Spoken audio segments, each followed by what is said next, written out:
The massive screen in Earth's deep space monitoring station lit up with strange patterns.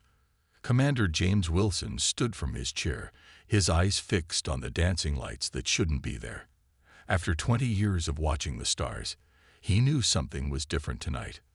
"Run that signal through the decoder again," he ordered, his voice steady despite his racing heart. The young operator nodded, her fingers flying across the holographic keyboard. The patterns changed, transformed, and suddenly became clear. Wilson's eyes widened. The message wasn't meant for them. It was alien chatter, encrypted but now breakable thanks to decades of secret research. "Sir," the operator called out, "the AI translation is complete. You need to see this." Wilson walked closer, reading the decoded message. His military training kept his face neutral, but inside, his mind was racing. The aliens weren't just out there. They had been watching Earth for centuries. Their messages spoke of observation posts, hidden probes, and long-term studies of human civilization. But they didn't know. They had no idea. Wilson pressed his palm against the security scanner by his station. A hidden door slid open in the wall, revealing a narrow corridor that most of the station's staff didn't even know existed. As he walked through it, lights activated automatically, leading him to a secure communication room. The room was small, with a single chair facing a large screen. Wilson sat down and entered his highest-level security codes. The screen came to life, showing the aged but sharp face of General Robert Hayes, the head of Earth's Global Defense Force. "Commander Wilson," Hayes said, his voice grave. "I assume this is about the intercepted communications." "Yes, sir. They're getting sloppy. Their encryption isn't as good as they think it is." Hayes nodded slowly. "Just as we expected. They're preparing for contact. They think we're ready to join their galactic community." A small smile crossed his face. "Little do they know we've been ready for decades." Wilson pulled up the decoded messages on a side screen. "Sir, they mention observation posts. Should we?" "Let them watch," Hayes interrupted. "Let them think they're seeing everything. Our real facilities are well hidden." He leaned forward. "Commander, initiate Protocol Omega. It's time to show them what humanity has been doing all these years." Wilson's fingers danced across his console, entering complex command sequences. Deep beneath the Earth's oceans, in hidden bases inside mountains, and in cloaked facilities on the far side of the moon, systems began to wake up. The aliens thought they knew about the nuclear missiles, the space stations, and the primitive attempts at faster-than-light travel. What they didn't know was that humans had been finding and studying crashed alien ships since the 1940s. Every unexplained incident, every mysterious crash, had given Earth more pieces of the puzzle. The supposed failed experiments in quantum physics had actually succeeded decades ago. The public space program was just a cover for the real advances humanity had made.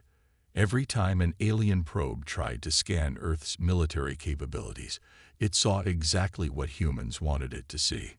"Status report coming in, sir," Wilson said, reading the incoming data. "All hidden facilities report ready. The quantum shield generators are at full power but still cloaked. The fleet is maintaining position in the dark zones." Hayes nodded with satisfaction. "Keep monitoring their communications. Let me know the moment they make their move." His expression hardened.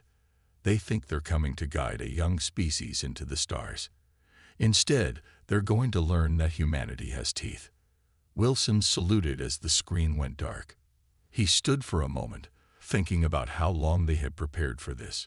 Since the first atomic bomb, humans had known they weren't alone. Instead of panicking, they had prepared. Every nation had played its part, setting aside old rivalries in the face of a possible cosmic threat. As he walked back to the main monitoring station, Wilson allowed himself a small smile. The aliens thought they were being clever, hiding in plain sight, watching humanity stumble into space. They were about to learn that humans were better at keeping secrets than they thought. Much better. And when first contact finally happened, it wouldn't be on their terms. it would be on humanity's. Admiral Mary Thompson stood at the window of Lunar Base Alpha, her eyes fixed on the hidden fleet of Earth ships hovering in the moon's shadow. To any alien watchers, this side of the moon would appear empty. The quantum cloaking field made sure of that. The alarm sounded exactly at 300 hours Earth time. Multiple contacts at the edge of the solar system, the young officer at the scanning station reported. They're trying to stay hidden behind Pluto's orbit, but our quantum sensors picked them up immediately. Thompson smiled. The aliens thought they were being sneaky. How many ships? 23 Scout-class vessels. Admiral. They matched the designs we recovered from the crash site in Russia back in 1978. That crash had been a goldmine of information. The aliens had thought they'd destroyed everything, but they hadn't counted on humans being so good at putting broken things back together. Thompson pressed a button on her console. A holographic display appeared, showing the positions of all Earth's hidden defense platforms. Thousands of them, scattered throughout the solar system, all perfectly cloaked. Each one was powered by technology reverse-engineered from various alien crashes over the decades.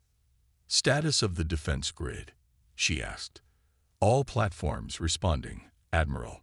Automated systems are tracking the alien vessels, but remaining passive as per protocol. Thompson nodded and opened a secure channel to Earth Command. General Hayes's face appeared on the screen. I assume you're seeing this, she asked. Every move, Hayes replied.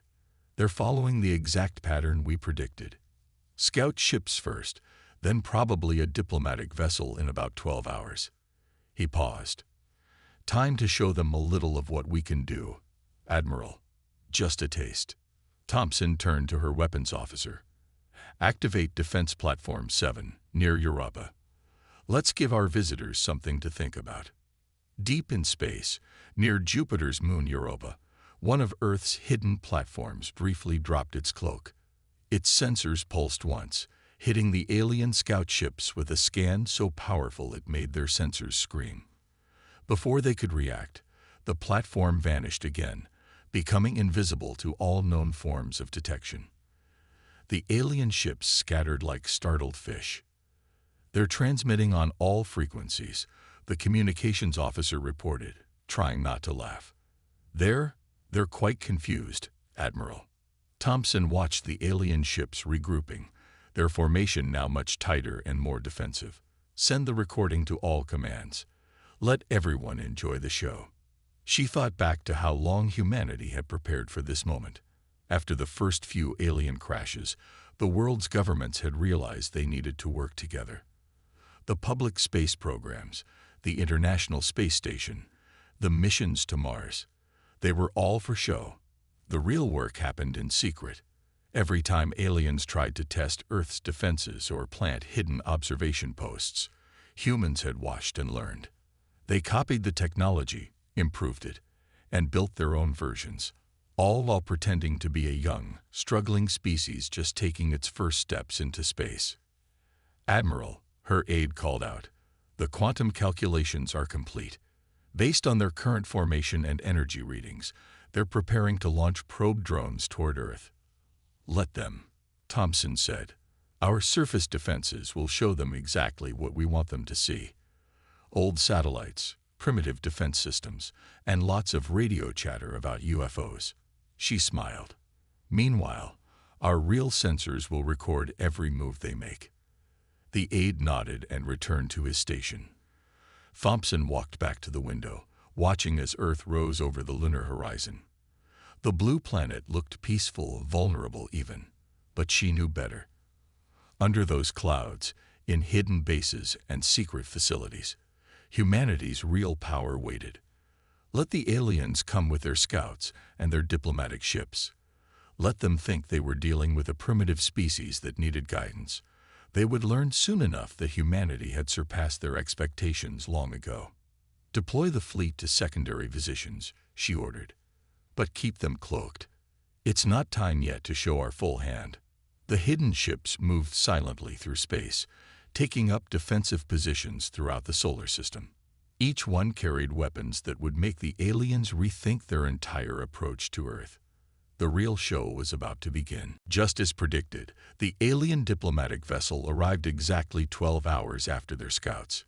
It was massive, nearly a mile long, covered in gleaming metal that shifted colors in the sunlight. They positioned their ship just beyond Mars' orbit, clearly visible to Earth's telescopes. Dr. Thomas Reed adjusted his uniform as he stood in the hidden command center beneath the United Nations building. The public thought this was just another day at the UN. They didn't know that humanity's first official alien contact was about to happen. Incoming transmission, the communications officer announced. They're broadcasting on all frequencies, even the primitive ones. They want to make sure we can hear them. Reed nodded. Except on the old frequency bands only. Let them think we're scrambling to understand their technology. The main screen lit up, showing 3 alien beings. They looked almost human-like, except for their silvery skin and large, dark eyes. The one in the center spoke, its words automatically translated by Earth's quantum computers. "People of Earth," the alien said, its voice smooth and confident. "We are the collective. We have watched your development for centuries, and we believe you are ready to join the galactic community. Under our guidance, of course." Reed stepped forward, appearing on their screen as a simple video transmission. "We welcome the collective to our solar system," he said politely. "Though we must admit, we're curious why you chose to hide your scout ships behind Pluto before approaching." The aliens' expressions didn't change, but there was a subtle shift in their posture. They hadn't expected humans to detect those ships. "A simple precaution," the central alien said. "We needed to ensure your readiness. Your species has a history of violence." Reed smiled. "Yes, we do. We also have a history of preparing for any threat." He pressed a button on his console, and suddenly the transmission quality jumped to perfect quantum clarity, far beyond what the aliens thought Earth capable of. The aliens physically stepped back from their camera. Reed continued, "We should mention that we've been tracking your observation posts for decades. The one you hit on Mars was particularly interesting. We learned a lot from it." "Impossible." One of the other aliens broke protocol to speak. "Our technology is far beyond." Reed pressed another button. On their screens, the aliens would now see a complete technical readout of their own ship, including several systems they thought were completely secret. "Perhaps," Reed said calmly, "we should start this conversation again. As equals this time." The central alien had recovered its composure. "You've hidden your capabilities well. But surely you understand that the collective represents dozens of advanced species. We have fleets that could." "You mean the fleet gathering near Alpha Centauri?" Reed interrupted. A new image appeared, showing clear scans of a massive alien armada. "We've been watching them, too. Interesting choice of staging area." For the first time, real fear showed on the aliens' faces. Their hidden fleet was supposed to be undetectable. "How did you?" the alien began. "We've had a lot of time to prepare," Reed explained. "Every crashed ship, every failed infiltration attempt, every hidden probe. They all taught us something. We reversed engineered what we could, improved upon it, created our own versions." He leaned forward slightly. "We should also mention that your ship is currently surrounded by our defense platforms. They've been cloaked this entire time. Would you like us to reveal them?" Without waiting for an answer, Reed signaled the platforms to decloak. On their sensors, the aliens would suddenly see dozens of advanced weapon platforms, all aimed at their ship. "This can still be a peaceful first contact," Reed offered, "but it will be on equal terms. The collective needs to understand that Earth isn't some primitive world needing guidance. We're ready to join the galactic community. As equals, not subjects." The aliens conferred quickly among themselves before the leader turned back to the screen. "Perhaps," it said carefully, "we should discuss this further. You've obviously advanced far beyond our expectations." Reed nodded. "That was the idea. Shall we begin again? This time with honesty." Behind him, In the command center, military officers and civilian leaders smiled. Humanity's long game had paid off. The aliens had finally learned what Earth had known for decades. Underestimating humans was a dangerous mistake. Captain Robert Miller stood on the bridge of the EDS Defender, Earth's most advanced warship. To the aliens, it looked like a simple transport vessel. That was exactly what humans wanted them to think. "The collective scout fleet is approaching, Captain," his first officer reported. "They're maintaining combat formation. Looks like they want to show off a bit." Miller nodded. After the tense first contact meeting, the collective had demanded a demonstration of Earth's supposed capabilities. They didn't believe humans could be as advanced as they claimed. It was time to prove them wrong. "Open a channel to their lid ship," Miller ordered. The alien commander appeared on screen, looking smug. "We will now demonstrate proper space combat techniques," the alien said. "Watch carefully. Your species might learn something valuable." Miller kept his face neutral. "Of course. Please proceed." The alien fleet began a complex series of maneuvers, their ships moving in perfect formation. Energy weapons flashed, hitting targets they had set up. Their technology was impressive, or at least it would have been impressive 50 years ago, when humans first figured out how to copy and improve it. "Very interesting," Miller said politely. "Would you like to see our demonstration now?" The alien commander made a gesture that might have been amusement. "Of course. Show us what your single ship can do." Miller turned to his weapons officer. "Activate the quantum drive." The Defender hummed softly as its true power came online. Suddenly, the ship shimmered and split into 20 perfect copies, each one as solid and real as the original. The alien fleet's sensors went crazy, unable to tell which ship was real, because they all were, thanks to quantum probability manipulation. "Impossible," the alien commander shouted. "This technology, it can't exist." "Oh, but it does," Miller replied calmly. "Now, watch this." Each copy of the Defender fired a single pulse of energy. The pulses passed straight through the aliens' most advanced shields, as if they weren't there. Each shot disabled a different system on their ships. Weapons, engines, shields, and communications went dark one by one. Within 30 seconds, the entire alien scout fleet hung powerless in space. "Don't worry," Miller assured them. "The effects are temporary. We didn't want to cause any actual damage. This is just a demonstration, after all." Through the still open channel, he could see panic in the alien commander's eyes. How did you bypass our shields?" "Quantum phase technology," Miller explained. "We discovered it in the wreckage of one of your ships that crashed in the ocean. Took us a while to figure it out, but once we did, we made some improvements." The Defender's copies merged back into a single ship. As they did, Miller sent another signal.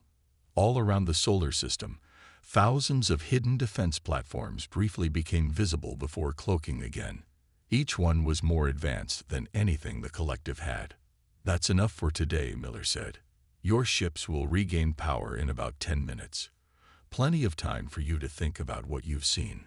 The alien commander had lost all of its earlier arrogance. "The collective, we had no idea." "That was the point," Miller replied. "We've spent decades letting everyone think we were just learning to crawl into space. Meanwhile, we were building this." He gestured at his ship. "The Defender is actually one of our older vessels. Would you like to see something newer?" "No," the alien said quickly. "No, this demonstration was quite sufficient." Miller nodded. "Good. Please inform the collective that Earth is open to peaceful relations, as equals.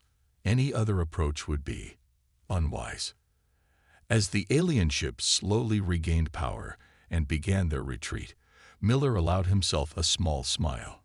Centuries of hiding, of letting aliens think they were secretly watching a primitive species, had paid off perfectly.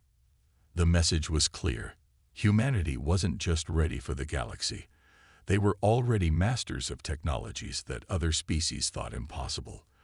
And they had done it all while making the rest of the galaxy think they were still figuring out how to reach Mars. Now that was a demonstration worth watching. The Global Defense Forces Broadcast Center hummed with activity. Director Anna Wright stood before the quantum transmission array, watching as technicians made final adjustments. After centuries of silence, humanity was about to send its first official message to the galaxy. All systems ready, the chief technician reported. We're patched into every communication network we've discovered. This message will reach every spacefaring civilization within 500 light years. Wright nodded. Begin transmission. The quantum arrays powered up, and Earth's message began broadcasting in every known alien language simultaneously. On screens around the room, they could see their signal overriding all other communications across known space. To all spacefaring civilizations, Wright spoke clearly, her words being translated perfectly. This is an official message from Earth. In alien ships and on distant worlds, every screen and communication device showed her image. Their most secure channels, their hidden frequencies. Earth's quantum transmitters broke through them all. For centuries, you have watched us. You've hidden probes in our cities, placed observation posts on our moon, and planted spies among our population. You've crashed ships on our planet, hoping we wouldn't learn from the wreckage. You were wrong. She pressed a button, and the transmission showed images of every alien crash site, every hidden observation post, every secret probe that had ever been planted on Earth. Many had been placed so long ago that the civilizations responsible had forgotten about them. We found them all. Wright continued. We studied them. We learned from them. And then we improved upon them. While you thought you were watching primitives take their first steps into space, we were building something far greater. The images changed to show Earth's true capabilities. The quantum shield network that could envelope the entire solar system, the fleet of advanced ships that had been hiding in plain sight, the defense platforms that could target any point in space with pinpoint accuracy. We know about the collective's plan to guide younger species. We know about the trading empire that thinks it can exploit our resources. We know about the military alliance that sees Earth as a strategic location. She paused. We know everything. In alien command centers across the galaxy, leaders watched with growing concern as Wright displayed information about their most secret plans and capabilities. Earth is not a primitive world to be conquered. We are not a young species to be guided. We are not a resource to be exploited. We are humanity, and we have been preparing for this moment for generations. The screens showed the recent demonstration where a single Earth ship had disabled an entire alien scout fleet. This is not a threat. This is simply information you should have before making any decisions about Earth. We are ready for peaceful relations with any civilization that approaches us as equals. We are ready to trade, to share knowledge, to join the galactic community. Wright's expression hardened slightly. But understand this, we are also ready for anything else. Our quantum shields can stop your most powerful weapons. Our sensors can see through your best cloaking technology. Our ships can match or exceed your most advanced vessels. The transmission showed Earth's global defense network activating briefly. Thousands of platforms and ships becoming visible all at once in a display of power that made alien observers gasp. The choice is yours. Approach Earth as equals, and you will find friends ready to work together for a better galaxy. Approach Earth as anything else. She let the images of disabled alien ships fill the screens again. Well, now you know what will happen. Wright straightened up. We've watched you watching us. Now we're done hiding. Earth is ready. Earth is waiting. Earth is far more than you thought we were. Choose wisely. The transmission ended, but its effects rippled across the galaxy. In distant command centers, alien leaders hurriedly called emergency meetings. Hidden observation posts began going dark as their operators processed this new reality. Humanity had finally revealed its true face to the galaxy. Now everyone knew. Earth had never been helpless. They had simply been patient. In the hours following Earth's galaxy-wide broadcast, the solar system became surprisingly busy. Hidden alien observation posts that had watched Earth for decades suddenly powered down and disappeared. Cloaked probes that had lurked in Earth's orbit began retreating toward deep space. Admiral Thompson watched it all from Lunar Base Alpha, a slight smile on her face. "Like rats leaving a sinking ship," she said quietly. "Admiral," her sensor officer called out, "we're detecting massive energy signatures approaching from the direction of Alpha Centauri. The Collective's main fleet is on the move." Thompson had expected this. The Collective wouldn't accept their loss of face without at least one show of force. "Battle stations," she ordered calmly. "But remember, defensive positions only. Let them make the first move." Earth's hidden fleet moved silently into position. Defense platforms across the solar system remained cloaked but ready.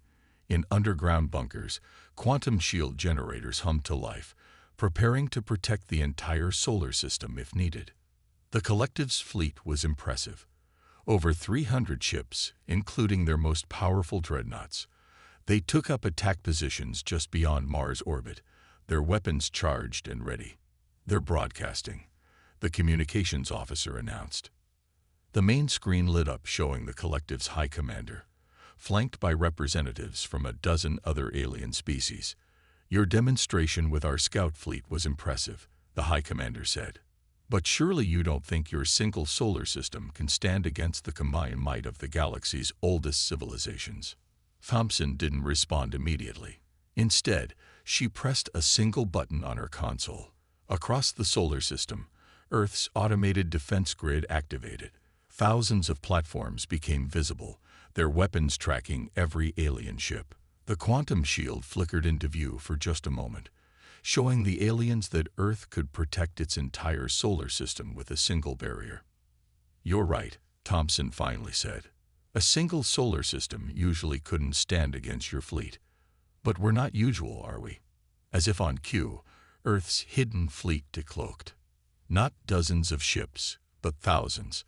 Some were small and fast. Others were massive vessels that dwarfed even the Collective's largest dreadnoughts. Each one carried weapons that could bypass the aliens' most advanced shields. "We've had centuries to prepare," Thompson continued. "Every time you crashed a ship on our world, we learned. Every probe you sent taught us something new. Every spy you planted gave us more information, and we improved everything we found." The alien commander's confident expression had vanished. Their sensors were showing them things that should have been impossible. Earth's quantum technology was generations ahead of anything they had. "Perhaps," Thompson suggested, "you'd like to see our latest advancement." She nodded to her weapons officer. A single Earth ship, no bigger than a small cruiser, fired one shot. The quantum beam passed through the shields of the Collective's flagship as if they weren't there. Every system on the massive alien vessel instantly went dark. "Don't worry, it's temporary," Thompson assured them. "Just like last time. But imagine if we decided not to be so gentle." The alien commander stared at his dead controls, then at the thousands of Earth ships that could each do the same thing. "The Collective," he started, then stopped and tried again. "The Collective recognizes Earth's right to independence. We will withdraw." "Excellent choice," Thompson replied. "And please, spread the word. Earth is happy to be friends with anyone who treats us as equals. But we're done being watched from the shadows. We're done being underestimated." The alien fleet retreated in perfect formation, trying to maintain some dignity. As they left, Earth's ships and defense platforms cloaked again, vanishing from all sensors. Thompson watched them go, thinking about how long humanity had waited for this moment. They had been patient, letting the aliens think they were in control, letting them think Earth was just another primitive world. That patience had paid off. The galaxy now knew the truth. Humanity hadn't just caught up to them. In many ways, they had surpassed them. And they had done it right under their noses. "Send word to all commands," Thompson ordered. "Operation Shadow's End is complete. Earth's emergence is successful." Behind her, the crew cheered. The long game was finally over. Humanity had won. 1 month after Earth's demonstration of power, the solar system had changed completely. Where once alien observers hid in shadows, now official diplomatic ships arrived in the open, their crews eager to establish peaceful relations with humanity. Commander James Wilson stood in the newly revealed Space Command Center on Mars, watching as another diplomatic vessel approached. This one carried representatives from the Galactic Trade Alliance, one of the most powerful economic groups in known space. Quite different from a month ago, isn't it? General Hayes said, walking up beside him. The old soldier looked satisfied. Remember when we had to pretend we couldn't even detect their observation posts? Wilson nodded. Hard to believe we kept the secret for so long. All those years of letting them think they were watching primitives. The main display showed various scenes from across the solar system. Earth ships now patrolled openly, their quantum drives no longer hidden. The massive shield generators on the moon were visible to all, a clear reminder of humanity's power. Trading vessels from a dozen alien civilizations waited in orbit, eager to exchange goods and technology with Earth. Director Wright's report just came in, Hayes said, handing Wilson a datapad. 7 new trade agreements signed this week, 5 more civilizations requesting defensive alliances, and the collective. He smiled. They're officially recognizing Earth as a major power in this sector of space. Not bad for a bunch of primitives, Wilson replied with a grin. On another screen, they could see the first joint human-alien construction project.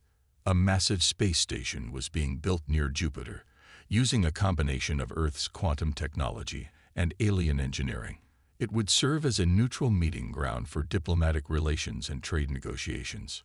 The quantum shield network is complete, Hayes continued. We can now protect every human colony out to the Kuiper Belt.